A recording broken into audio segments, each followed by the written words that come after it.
আসসালামু আলাইকুম, সবাইকে রমজানের শুভেচ্ছা।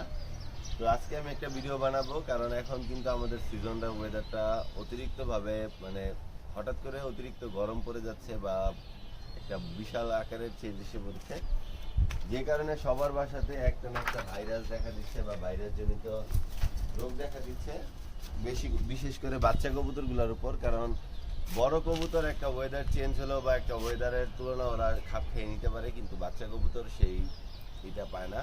তো আমার বাসাও প্রচণ্ড পরিমাণে ভাইরাসে আক্রমণ করেছে, অনেকগুলো কবুতর নষ্ট হয়েছে, কিন্তু যাক আমি শুধু দাঁড়াতে পেরেছি। তো এই দাঁড়াতে পেরেছি কিভাবে, বা বাচ্চা কবুতরের মধ্যে যদি ইকোলিয়া, প্যারাস্টপ বা আরো অন্যরকম যে রোগগুলা হঠাৎ ঘাড় কাঁপনি হয়ে যায় বা হয়ে যায়, এই সব রোগগুলা থেকে কিভাবে আপনারা নিজেদের কবুতরগুলাকে বাঁচিয়ে আনতে পারবেন সেগুলো আমি দেখাবো।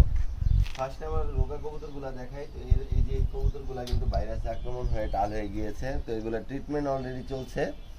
তো এই টাল রোগের ট্রিটমেন্ট সম্পর্কে আমি দেখাবো। তো আমি এখন ফার্স্টে দুইটা বাচ্চা দেখাই আপনাদের, যে রোগান আক্রান্ত বাচ্চা কিরকম দেখায়।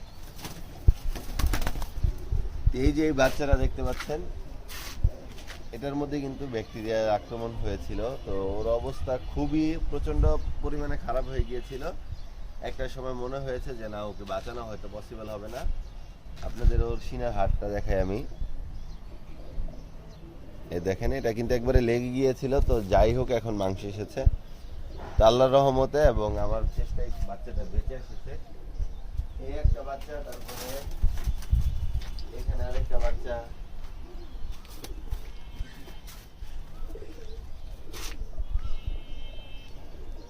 এই বাচ্চাটার ক্ষেত্রেও সেম, আপনারা এই যে দেখতে পারেন, এই যে দেখেন সিনার হাড় একবারে চিমে লেগে গিয়েছিল। এগুলো এখন রিকভার হচ্ছে। ফার্স্ট অফ অল আমি আপনাদের মেডিসিন সম্পর্কে বলি, আর পরের ভিডিওটাতে দেখাবো রিকভার করতে কি খাওয়াবেন বা কি আদা দিবেন বা কি খাবারটা দিলে মেনটেনেন্সটা সুন্দর হয়। তো মেডিসিনটা যখন আপনারা দেখবেন যে আপনাদের বাসায় দুই একটা কবুতরের ঘাড় কাঁপনি হয়ে গিয়েছে বা চুনা পায়খানা করছে বা ভাইরাস জনিত রোগ আপনারা দেখতে পেরেছেন লক্ষণগুলা, তখন আপনাদের প্রথমে শুরু করাতে হবে যে একটা ভাইরাসের রোগটা থামানোর জন্য। ঠিক আছে, যেমন আপনারা হ্যামকোপিএইচ ব্যবহার করতে পারেন। এই যে হ্যামকোপিএইচ, এই ওষুধটা ব্যবহার করতে পারেন। বা আরেকটা আছে পিবি সালকিউর, ওইটাও ব্যবহার করতে পারেন। পিবি সালকিউরটা অনেক জায়গাতে সাপ্লাই অফ হয়ে যাওয়ার কারণে পাওয়া যায় না, বাট এই হ্যামকোপিএসটা আপনারা পাবেন। এই রোগটা, এই ওষুধ দুইটা, যে মেডিসিন দুইটার আমি নাম বললাম, তো এই মেডিসিন দুইটা আপনারা প্রতিষেধক হিসেবেও ব্যবহার করতে পারেন, আবার আপনারা রোগ কন্ট্রোল করতেও ব্যবহার করতে পারেন। যদি আপনারা দেখেন যে আপনাদের রোগটা প্রথম স্টেপে আসছে, দু একটা কবুতর মাত্র কাঁপনি হয়েছে বা দু একটা কবুতরের মধ্যে ভাইরাস দেখা দিচ্ছে, চুনা পায়খানা করছে, শরীর ভেঙে যাচ্ছে সবগুলা কবুতরে, তখন আপনারা এই হ্যামকোপিএইচ বা সালকিউ এটা লিটারে 1 ml বা 2 ml করে দিতে পারেন।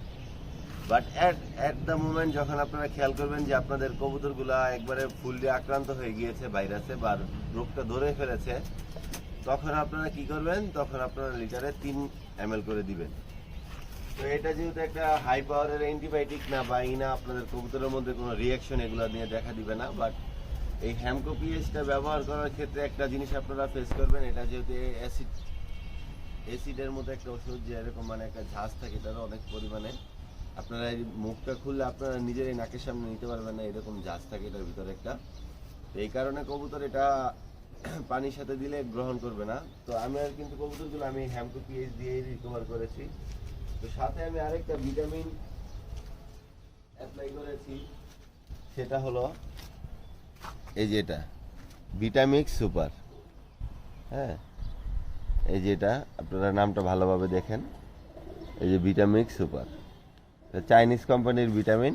এটা আমি দিয়েছি রিকভারের জন্য, যে এটার মধ্যে B12 B6 সব আছে যেহেতু, তো B6 আর B12টা অনেক কাজ করে একটা রিকভার করতে, একটা কবুতরকে কবুতরের শারীরিক গঠন, শারীরিক শক্তি বৃদ্ধি করার জন্য এই ভিটামিন B6 আর B12টা অনেক প্রয়োজনীয়। তো এইভাবে আমি রিকভার করেছি। সাথে একটু লিভার টনিক দিবেন সপ্তাহে 2-1 দিন। আর যদি দেখেন কবুতরের মধ্যে তারপরেও কাজ হচ্ছে না, বদহজম হচ্ছে, বাট গার কাঁপনি টার কাঁপনি চলে গিয়েছে, তখন আপনারা আপনাদের বাসায় যদি কালো পানি থাকে কালো পানি দিতে পারেন, কার্মিনা থাকলে কার্মিনা দিতে পারেন, কিন্তু একটা জিনিস এইসব ব্যবহারের ক্ষেত্রে লক্ষ্য করবেন, যেহেতু এখন প্রচন্ড গরম, কালো পানি বলেন, কার্মিনা বলেন, বদহজমের যে টাইপের ওষুধগুলা, এগুলা কিন্তু অনেক গরম টাইপের হয়ে থাকে, তো এগুলো একটু পরিমাণে কম দিতে হবে, সাথে একটু লেবু মিশিয়ে দিতে পারেন, এভাবেই সুস্থ হয়ে যাবে কবুতরগুলো। তো আমি ট্রাই করলাম যে আমার বাসায় যে ভাইরাসটা আক্রমণ করেছিল সেই ভাইরাসটা সম্পর্কে আপনাদের বোঝানোর। এখন দেখেন আল্লাহর রহমতে কিন্তু আমার সবগুলা বাচ্চা বা সবগুলা কবুতর আমার রেডি বা সুস্থ হয়েছে আল্লাহর রহমতে।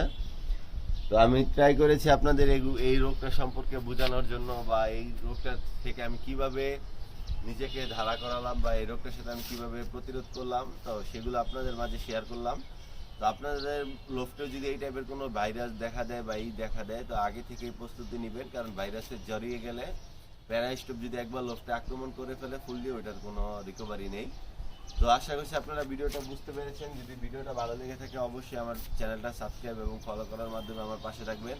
আর আপনাদের ফ্রেন্ড সার্কেল বা ফ্যামিলি মেম্বার যারা নতুন কবুতর পালছে তাদের সাথে বেশি বেশি করে শেয়ার করে আমার পাশে থাকবেন। তো আজকের মতো এখানে শেষ করছি, দেখা হবে নতুন কোনো ভিডিওতে। আর এই রোজার মাসে সবার কবুতরগুলোকে সঠিকভাবে চর্চা করবেন, নিজেদের খেয়াল রাখবেন, রোজা রাখার ট্রাই করবেন, নামাজ পড়বেন। আল্লাহ হাফেজ।